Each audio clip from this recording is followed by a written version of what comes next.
Cicing Pirata Nani, yang artinya, halo Rebahners, kembali lagi dengan saya Agus, Still Dikos, yang akan memberikan asupan-asupan hormon adrenalin untuk kalian para maniak film baku hantam.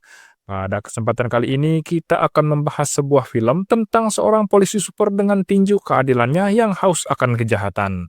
Dan polisi ini akan menghadapi berbagai penjahat, mulai dari pengedar narkoboy, bandar jodol, yakuza, bahkan sesama isi lo. Oke, tanpa berlala-lili dan bercocok-cocok ria, seperti biasa, siapkan cemilan menahi posisi rebahan, kencangkan sabuk pengaman, dan inilah dia alur ceritanya. Cerita berawal di tahun 2015 bertempat di Incheon, Korea. Di pelabuhan selatan, para yakuza yang dipimpin oleh seorang pria bernama Tomo, ini jenengnya, tengah membongkar pengiriman narkoba yang diselundupkan di dalam kaleng cat dan akan dipasarkan di Korea. Di sana, mereka tengah menganiaya seorang polisi yang berani menyelidiki gerak-gerik mereka. Polisi itu bernama Kapten Jong. Mereka begitu berani menghajar seorang polisi karena memiliki backing sesama Ichirop yang selalu membackup dan melindungi gerak-gerik para yakuza ini. Dan Ichirop itu bernama Joe. Joe sangat kesal ketika tahu Jong yang notabene adalah rekannya sendiri mengetahui bisnis gelap miliknya. Dan yang dia pikirkan untuk menyelesaikan masalah ini adalah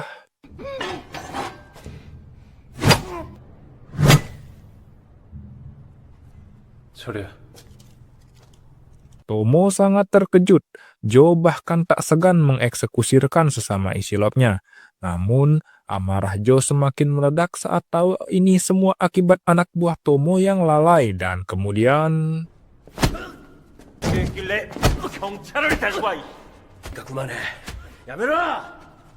Tomo lantas memberikan uang setoran yang sangat banyak kepada Joe. Tomo juga menjanjikan akan membawakan 20 kg narkoba untuk diberikan pada Joe. Namun, Tomo memperingatkan kalau mereka harus berhati-hati karena bos mereka di Jepang sudah mencium bau-bau korupsi yang bisa membuat bandar menjadi rungkad. Namun, Joe meremehkan peringatan itu dan meninggalkan mereka. Tomo dan anak buahnya membereskan kekacauan yang tersisa. Salah satu bawahannya yang bernama Hiroshi memungut pistol milik Kapten Jong. Siapa tahu bisa berguna nanti kan ya? Lumayan dapat senjata gratis. Begitu pikirnya kira-kira. Mereka lantas menenggelamkan mayat Kapten Jong untuk menghilangkan bukti-bukti yang ada. Kemudian, cerita berpindah ke sebuah jalan raya yang sangat sibuk, di mana ada sebuah keributan yang sedang terjadi. Usut punya usut, keributan itu terjadi karena masalah saling salib antar pengendara dan itu membuat beberapa preman melakukan aksi perundungan kepada seorang laki-laki.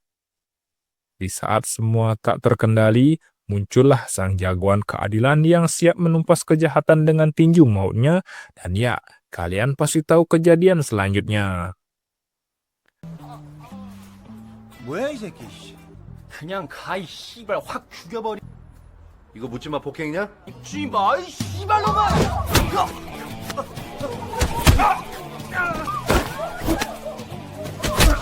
저요?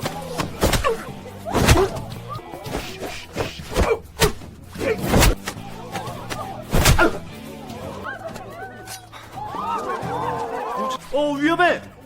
너 말이야. 경찰. Dan ya, dia adalah detektif paling sangar, paling kejam dan ditakuti seantero Korea. Dia bernama Mas Seokdo.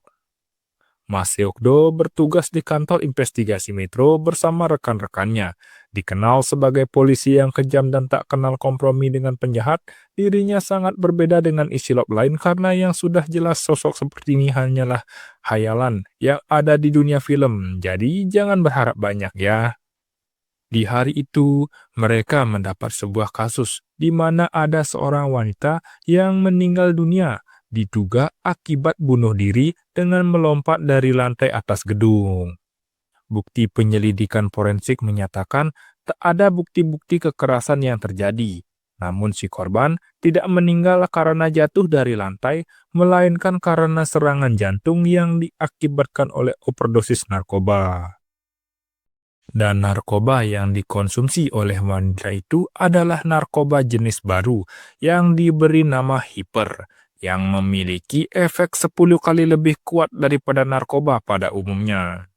Dan Maseokdo menduga ini adalah kasus pembunuhan berencana.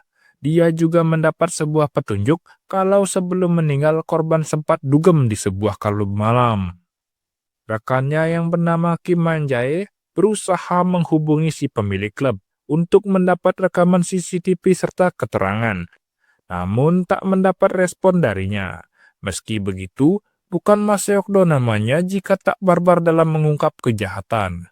Mereka berdua nekat pergi ke klub itu tanpa surat tugas, tanpa surat administrasi, dan tanpa uang pungli, meskipun harus menyuap orang dalam agar mereka bisa masuk ke dalam klub itu.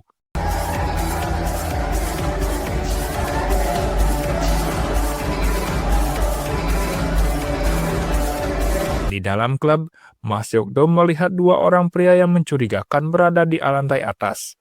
Jalan itu dijaga oleh seorang preman yang badannya sangat besar, dan untuk bisa mencapai kedua orang itu, sekalian membekuk mereka, inilah yang dia lakukan. 이거 봐. 가라고 이씨.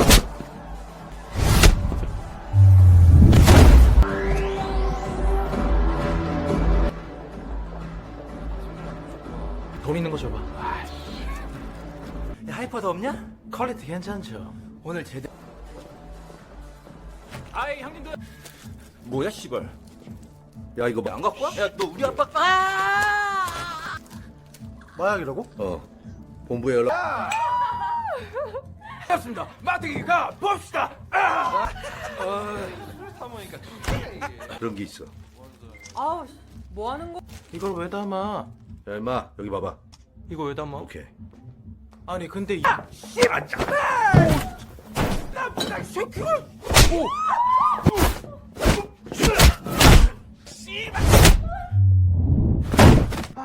야, 아 씨발 너 여기 직원이지? Maseokdo juga mengamankan pemilik klub yang sedang karaoke bersama para LC. Ini baru permulaan katanya. 더 없어? 이게 다야? 형, 기다려봐. 이제 Cerita kemudian berpindah ke Joe bersama gengnya yang sedang ada urusan bisnis dengan seorang pria bernama Baik, ini gundulnya, serta seorang wanita konglomerat yang kita sebut saja dia, Miss Bray. Mereka berdua ingin membeli hiper dari Joe dan Tomo, dan mereka menjanjikan 20 kg hiper yang akan dibawakan lusa nanti kepada Miss Bray. Miss Bray lantas memberikan DP yang sangat menggiurkan kepada Joe. Kesepakatan itu dirayakan dengan mabuk agung bersama. Di kantor investigasi Metro, Maseokdo masih mengecek CCTV dan menginterogasi Sancul. Namun, karena bersikeras tak mau buka mulut, Maseokdo memberikan treatment andalan yang sangat efektif untuk membuat Sancul buka suara. Dan kemudian... 우리 진실의 방을 청소하자. 야, 안 돼, 안 돼, 어?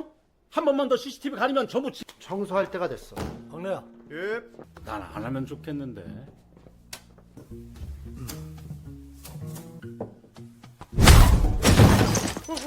일어나세요, 아저씨. 아유, 아저씨. 괜찮아, 괜찮아. 잘못했습니다. 괜찮아, 괜찮아. Terbukti, treatment itu sangat efektif. Setelah mendapat semua informasi yang dibutuhkan, mereka membagi tugas untuk meringkus anak buah Tomo yaitu Hiroshi dan mencari para pecandu yang bersembunyi di Seoul. Mereka menggeledah sebuah bar eksklusif milik seorang wanita bernama Jung, namun mereka harus mendapat beberapa kendala seperti...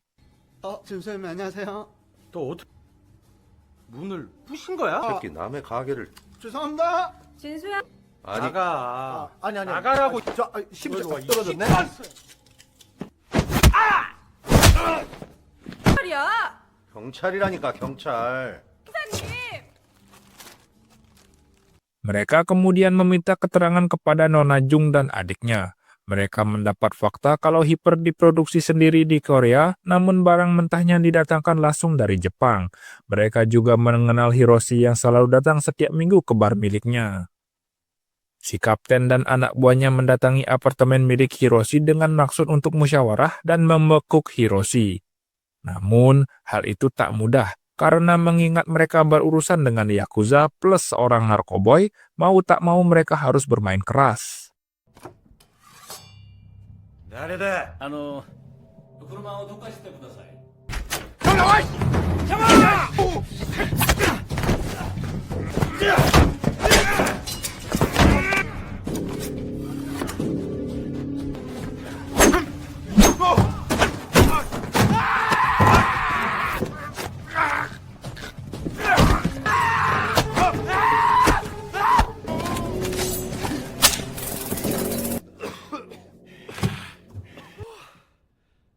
뭐야 이거? Sukses mengamankan mereka berdua serta membawa barang bukti 20 kg Hyper, mereka pulang dengan gembira. Namun, yang namanya malang tak berbau, nasib tak ada yang bisa mengira, contohnya seperti ini. 내가 올라가서 앉아.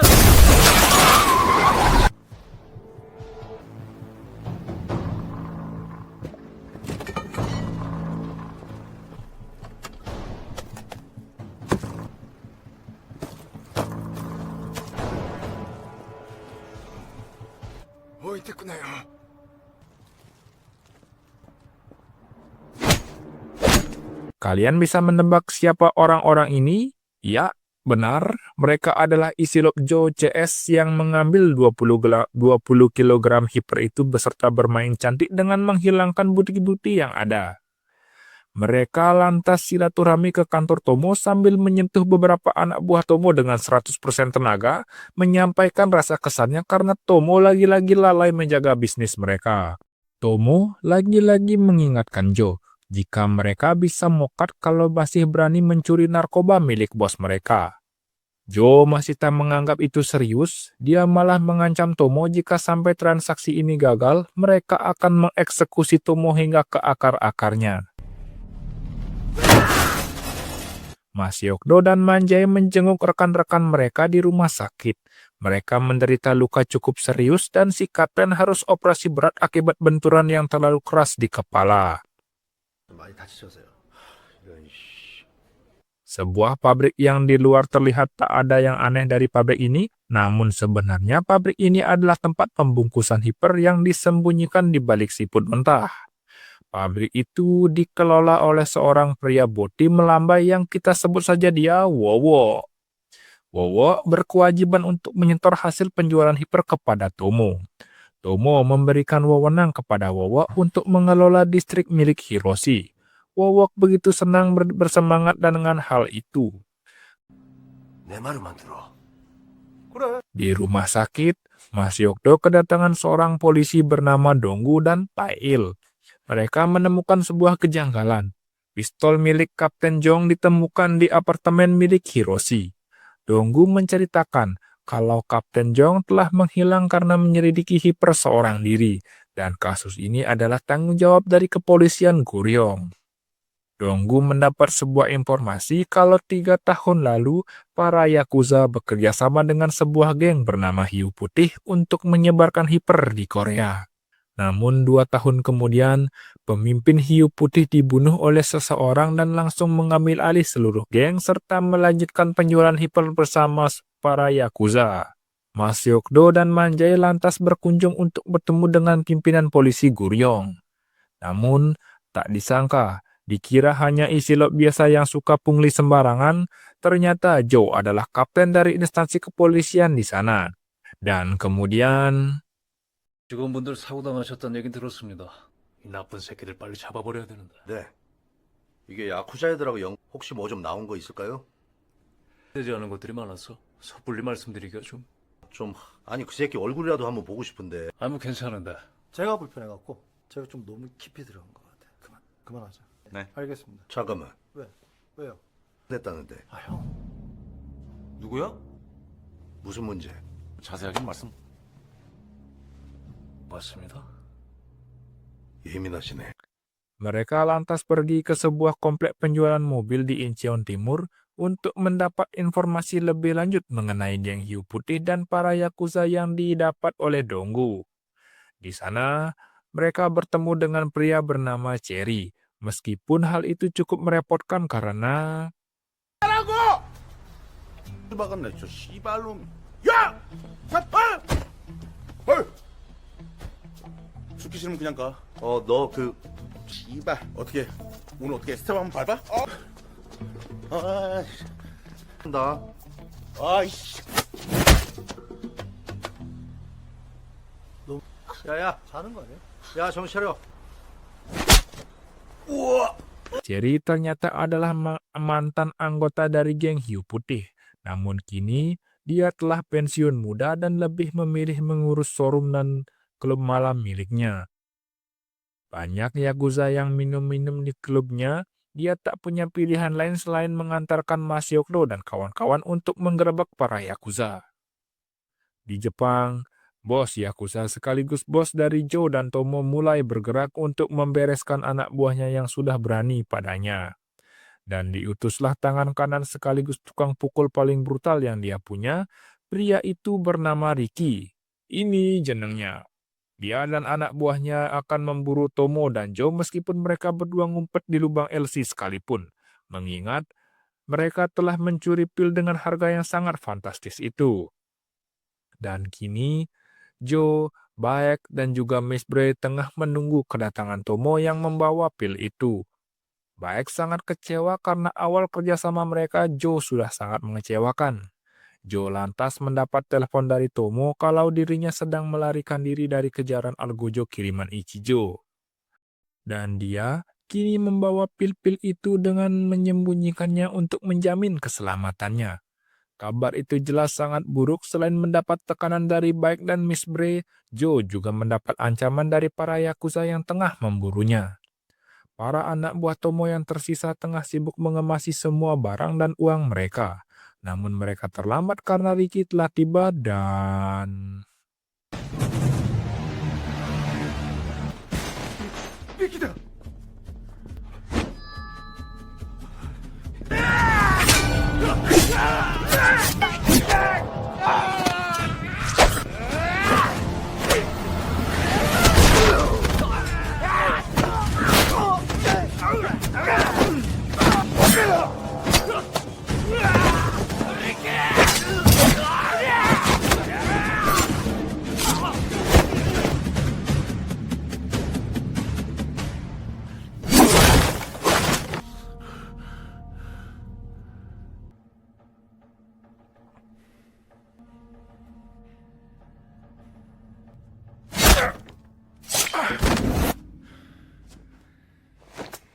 뭐가도 그래.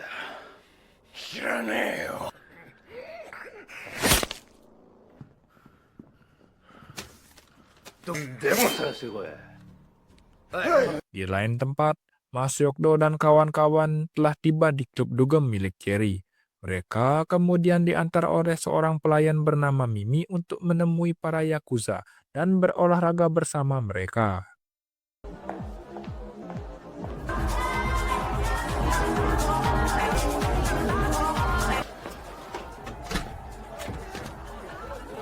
갑자기 배가 아픈다.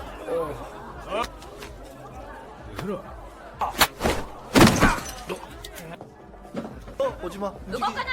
말을 못 알아듣지?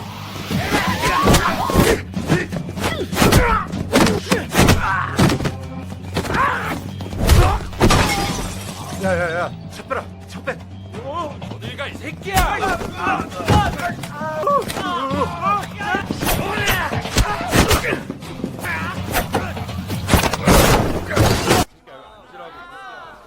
토모는 야 숨어?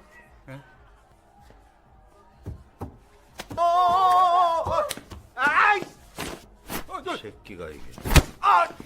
배 때리지 마. 야 토모 어딨냐고? Di perjalanan, Joe akhirnya tahu kalau Tomo berada di Hotel Sangdo dan dirinya tengah mengemasi uang haram hasil penjualan pil hiper. Namun langkahnya kurang cepat karena Ricky telah tiba dan mengepungnya. 야. 에? 鳥に脅されてどうしようもなかったんだ。早く出せよ。 Mas Yokdo juga tiba di sana. Dia melihat kalau Tomo telah babak belur dan dibawa oleh orang-orang yang tak dia kenal. Dia lantas menghentikan mobil itu dan kemudian...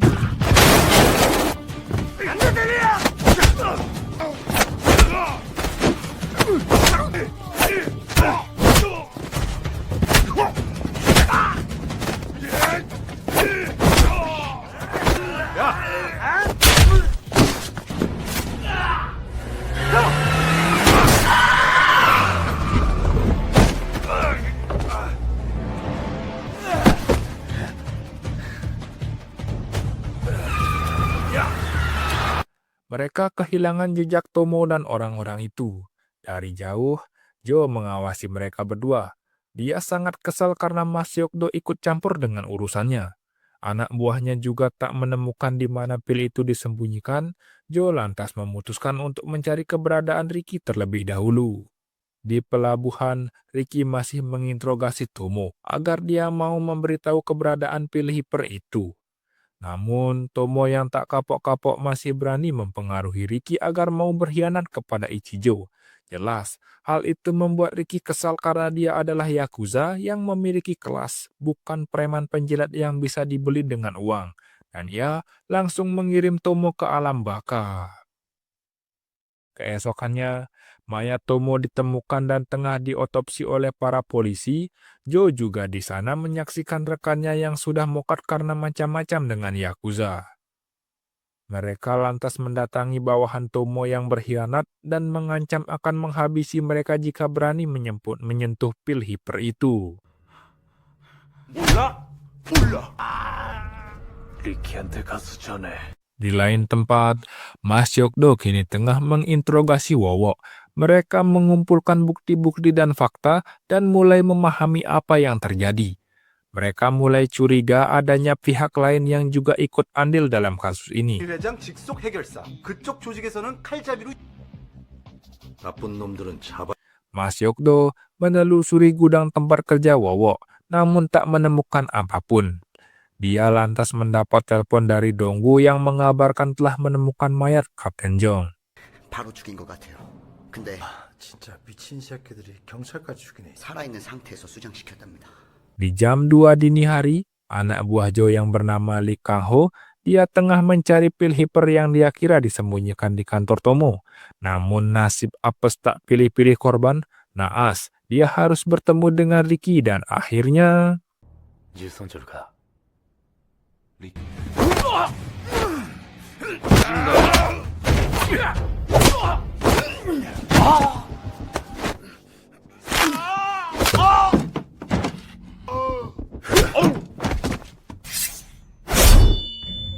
Jo tak bisa berkata apa-apa saat melihat satu persatu anak buahnya dihabisi. Dia lantas menerima telepon dari Ichijo yang mengatakan, 무슨 무엇이야? 회장님 실수하셨네. 놔뒀다가 그동안 많이 벌게 해줬잖아. 나도 좀 의진호가 카타스기가得意だから. mendapat ancaman dari Ichijo sudah membuatnya pusing, ditambah sekarang dia harus menemui Baek dan Miss Bre untuk memenuhi orderan mereka. Seperti yang kalian lihat, Jo tak mampu memenuhi janjinya pada Baek dan Miss Bre, dan itu menjadi penanda baku hantam antar mereka pecah.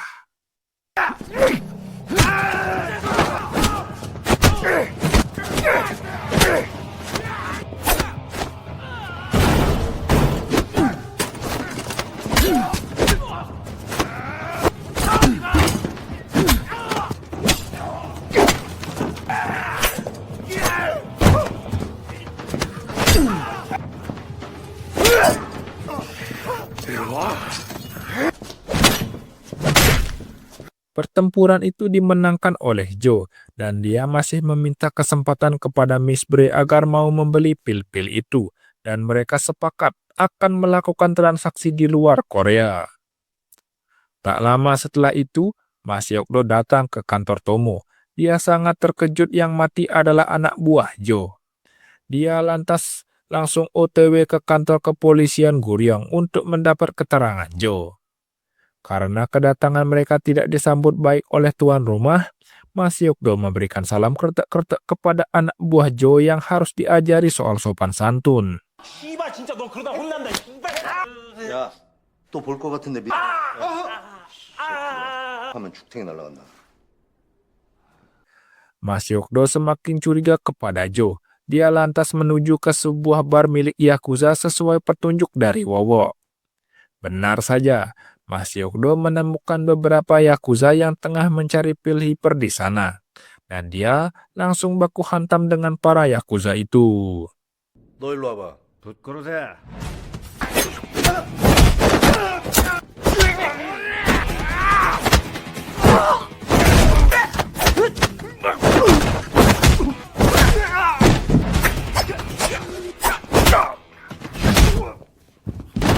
Sama seperti mereka, para Yakuza itu belum menemukan apapun. Mereka langsung diamankan, dan Mas Yokdo menemukan sebuah kartu untuk membuka sebuah kapal yang cukup mencurigakan. 뒤져봐. Kapal itu ternyata adalah sebuah lab untuk memproduksi pil hiper. Mas Yokdo membuka sebuah berangkas, namun dirinya hanya mendapat sebuah tali. Mas Yokdo menyadari kalau pil hiper itu ternyata ditenggelamkan oleh Tomo, dan tali itu digunakan untuk mengambil pil tersebut. 찾았다. Mereka akhirnya mendapatkan 20 kg pil itu. Mas Yokdo memanfaatkan pil itu untuk menangkap basah Joe. Dengan menggunakan Cherry sebagai umpan agar Joe terpancing, Cherry menunjukkan 20 kg hiper yang dia punya kepada Joe, agar seolah-olah dia bisa kembali diterima bekerja bersama Joe sebagai anggota geng hiu putih. 됐어. 잠깐만. 수영, 범인 찾았고 현장에서 덮칠 거야. Tapi Joe tak sebodoh itu. Dia yang awalnya ingin menghabisi Ricky merubah rencananya dengan bekerja sama untuk mendapatkan pil itu.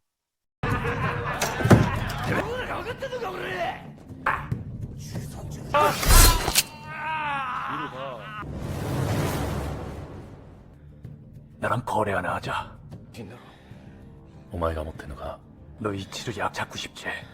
Joe sepakat untuk bertemu dengan Cherry di klub kapal pesiar milik Yakuza.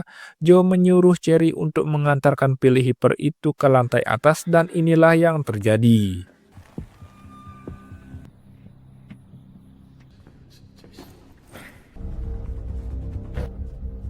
씨발. 형님! 뭐? 형님! あん時のさつき開けろ薬どこだよ 저 경찰이 알고 있어요? 저 아무것도 몰라요? 개새끼. 어떻게 들어가 볼까요? 한번 올라가 볼까요? 양 여기 있지?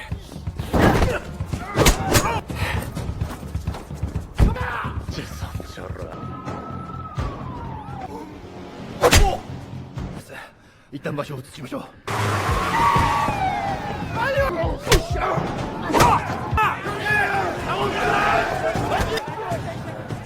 동구씨 가야! 너 뭐야 너?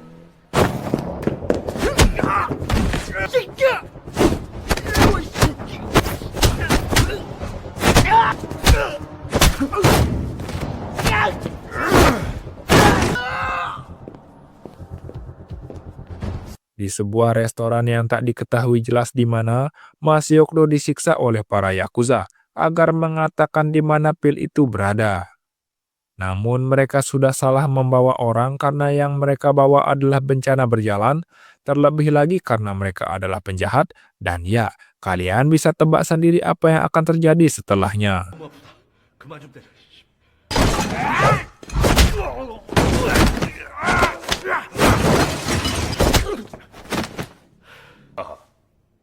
오스.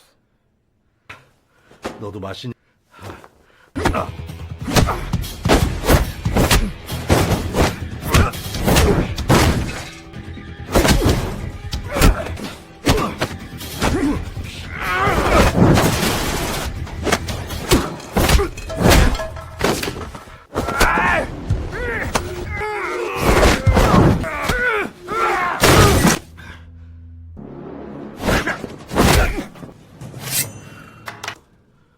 아이고 힘들어.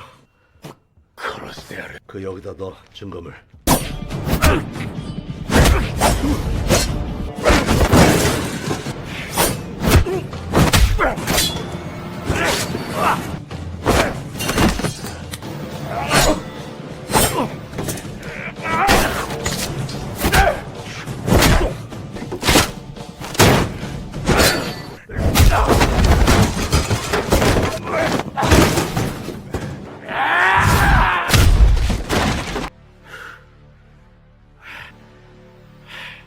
Setelah mengalahkan para Yakuza dan Ricky, Mas Yokdo lanjut mengejar Joe.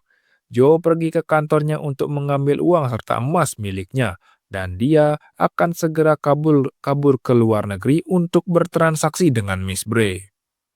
Namun, langkahnya terhenti karena Mas Yokdo telah tiba dan membuat Joe membayar lunas untuk semua kejahatannya.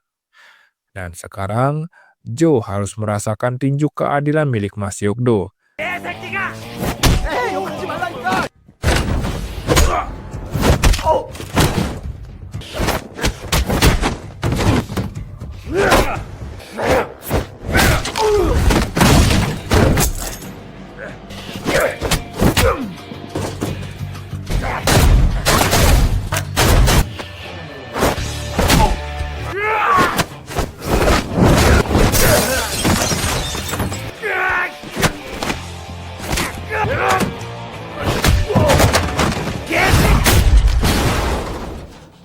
Sukses mengalahkan Joe dan mengungkap segala kejahatannya, mereka semua merayakan pencapaian itu dengan minum-minum mabuk agung dan menerima bonus karena telah bekerja keras menumpas kejahatan.